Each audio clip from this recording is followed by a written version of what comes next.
અંગ્રેજી ગ્રામરમાં આજે આપણે નવો ટોપિક શીખીએ ચેન્જ ધ વોઇસ. હવે ચેન્જ ધ વોઇસ જે ટોપિક છે એમાં કર્તરી પ્રયોગ અને કર્મણી પ્રયોગ આવતો હોય છે. હવે કર્તરી પ્રયોગ કોને કહેવાય, કર્મણી પ્રયોગ કોને કહેવાય એ આપણે શીખીશું. હવે દાખલા તરીકે ટાઈપ ઓફ વોઇસ, સૌથી પહેલા એના પ્રકારો કેવી રીતે, વાક્ય રચનામાં પ્રકારો કેવી રીતે પડે છે એ શીખીએ. બરાબર. ટાઈપ ઓફ વોઇસ, વોઇસ ના પ્રકારો કયા કયા છે? એક છે active voice, convert, passive voice. એટલે એનો મતલબ શું થાય? કર્તરી પ્રયોગ, રૂપાંતર, કર્મણી પ્રયોગ. એટલે એક્ટિવ વોઇસ ને આપણે પેસિવ વોઇસ માં ફેરવવાનું છે. એના પછી છે passive voice, convert, active voice.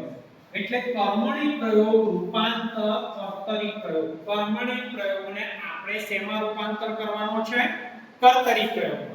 એટલે એનો મતલબ એ કે એક્ટિવ વોઇસ ને પેસિવ વોઇસ માં ફેરવવાનું, પેસિવ વોઇસ ને એક્ટિવ વોઇસ માં ફેરવવાનું. હવે આગળ જોઈએ. હવે એ ફેરવવા માટે આપણને ખબર તો હોવી જોઈએ કમસે કમ કે વાક્ય રચના શું હોય. આપણે ફેરફાર કરવાની પદ્ધતિ કેવી છે તો એની વાક્ય રચના એટલે સેન્ટેન્સ પેટર્ન કહેવાય. શું કહેવાય? Sentence pattern. જેમ કે એક્ટિવ વોઇસ, એક્ટિવ વોઇસ માં છે સબ્જેક્ટ, વર્બ, ઓબ્જેક્ટ, અધર વર્ડ. એટલે આપણે એને શું કહીએ? કર્તા. કોઈ બી ક્રિયાપદ હોય એને કોઈને કોઈ કરતા હોય ને તો એને સબ્જેક્ટ કહેવાય. પછી આવે છે ક્રિયાપદ, પછી આવે છે કર્મ, પછી આવે છે અન્ય શબ્દ. ક્લિયર? ખબર પડી ગઈ? એવી જ રીતના પેસિવ વોઇસ, જ્યારે આપણે એક્ટિવ વોઇસ માંથી પેસિવ વોઇસ માં રૂપાંતર કરવાનું હોય ત્યારે આપણે ઓબ્જેક્ટ એટલે કર્મને આગળ લાવવાનું. પછી આપણે વાક્યમાં જોઈશું કેવી રીતના ફેરફાર છે. પછી આવશે હેલ્પિંગ વર્બ એટલે ટુ બી ના રૂપો. કયા કયા? ટુ બી ના રૂપો.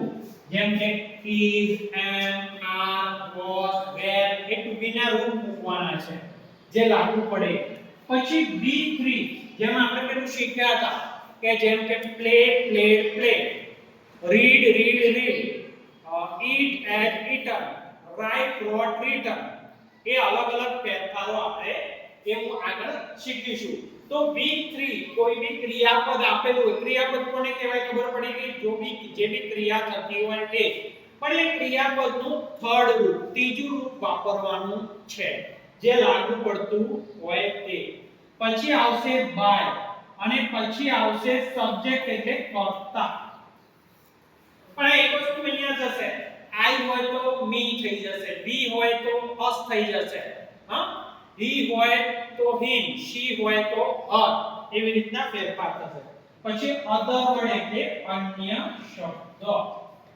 ક્લિયર? હવે આગળ વધીએ આપણે. સર્વનામમાં થતો ફેરફાર. સર્વનામમાં થતો ફેરફાર કેવો હોય? એક્ટિવ વોઇસ અને પેસિવ વોઇસ.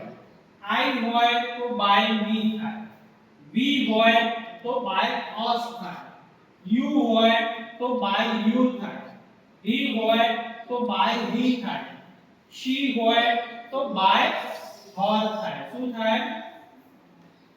she હોય તો by her થાય અને it હોય તો by it થાય અને they હોય તો by બરાબર by them. ક્લિયર? તો હવે આ ફેરફારો એટલે આપણે નાની નાની વસ્તુ શીખી ગયા. હવે આખું વાક્યમાં પરિવર્તન કેવી રીતે થાય એ શીખીશું.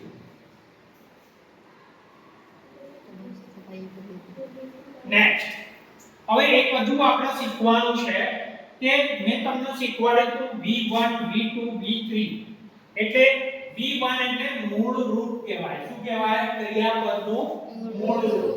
તમે જે ક્રિયા કરો છો એ ક્રિયાપદ કહેવાય. આપણે પાર્ટ ઓફ સ્પીચ માં શીખ્યા હતા, તમને ખબર હોય તો તો ક્રિયાપદ જેમ કે રીડ, ઈટ, વોચ, એ બધી ક્રિયા કહેવાય. પછી ભૂતકાળનું રૂપ, ક્રિયાપદનું ભૂતકાળનું રૂપ અને ભૂત કૃદંતનું રૂપ. ખ્યાલ આવ્યો? જેમ કે ઈટ, ઈટનું ભૂતકાળનું રૂપ એટ થાય અને ભૂત કૃદંત ઈટન થાય. શું થાય? ઈટન. ઈટ એટલે જમવું. પછી રાઈટ, રાઈટ એટલે લખવું. રાઈટ નું ભૂતકાળનું રૂપ શું થાય? રોટ. અને ભૂત કૃદંત શું થાય? રિટન. રાઈટ, રોટ, રિટન. પછી ટીચ, આ શું છે? ટીચ. ટીચ એટલે શીખવવું કે ભણાવવું. ટીચ નું શું થાય? ટોચ. અને એનું V3 એટલે ભૂત કૃદંત એ શું થાય? ટોચ. અને પ્લે, આપણે વાક્ય બદલીશું ને એટલે તમને લાઈટ થઈ જશે કોનો ઉપયોગ ક્યાં છે. તો પ્લે છે એનું ભૂતકાળનું રૂપ શું થાય? પ્લે. અને ભૂત કૃદંત શું થાય? પ્લે. ક્લિયર? આટલા સુધી ખ્યાલ આવી ગયો? હવે આપણે વાક્યમાં ફેરફાર કરીશું. હવે એક્ઝામ્પલ આપ્યા છે. એક્ઝામ્પલ ને આપણે શું કહેતા હોઈએ છીએ? ઉદાહરણ. બરાબર? હવે ઉદાહરણમાં જોઈએ. આ કયું છે? Ram plays cricket. તો રામ શું છે? સબ્જેક્ટ. પ્લે શું છે? વર્બ. અને ક્રિકેટ શું છે? ઓબ્જેક્ટ. હવે આમાં આપણે પેસિવ માં ફેરવાનું હતું. પહેલા મેં શું કીધું હતું? ઓબ્જેક્ટ ને આગળ લઈને. ઓબ્જેક્ટ શું છે? ક્રિકેટ. ખ્યાલ આવ્યો? ક્રિકેટ શું છે? ઓબ્જેક્ટ. પછી શું આવે? ટુ બી નું રૂપ. તો ઇઝ આવે. હેલ્પિંગ વર્બ કોને કહેવાય?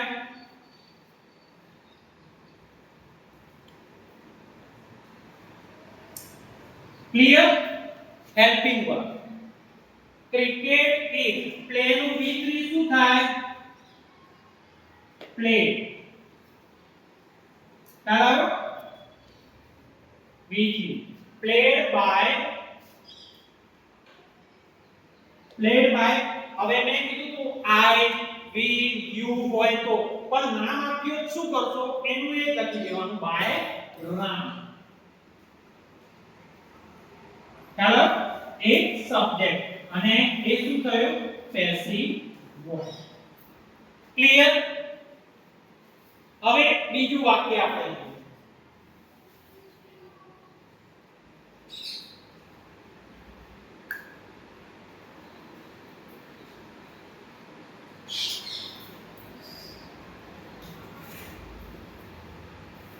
આ શું છે? સબ્જેક્ટ. આ શું છે? વર્બ. આ શું છે? ઓબ્જેક્ટ. ક્લિયર? હવે આપણે કોને આગળ લાવવાના છે? ઓબ્જેક્ટ. ઓબ્જેક્ટ શું છે? a letter. a letter એ શું છે? ઓબ્જેક્ટ. પ્લસ બીજું શું? નેક્સ્ટ એના પછી શું આવે? Helping verb. તો શું આવશે? e. એ શું છે? hv. hv એટલે helping verb. Cricket is. Right નું શું થશે? રિટન. શું થશે? V3. આ શું છે? V3. Written by Arjun. Subject આગળ આવી જશે.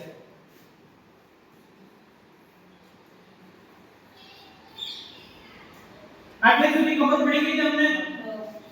ક્લિયર? હવે આગળ વધીએ. આ શું છે? I teach English. બરાબર? તો આ શું છે? સબ્જેક્ટ. આ શું છે? વર્બ. આ શું છે? ઓબ્જેક્ટ. ક્લિયર? હવે આપણે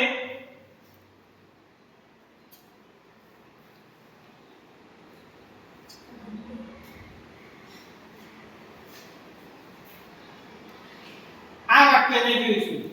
તો અહીંયા શું છે? ઇંગ્લિશ ને આગળ લઈશું. બરાબર? ઇંગ્લિશ આઈ ગયું ઓબ્જેક્ટ આગળ. પછી શું લેવાનું છે આપણે? ઓબ્જેક્ટ પછી હેલ્પિંગ વર્બ. તો ઈઝ આવશે. ટીચ નું શું થશે આપણે શીખ્યા હતા taught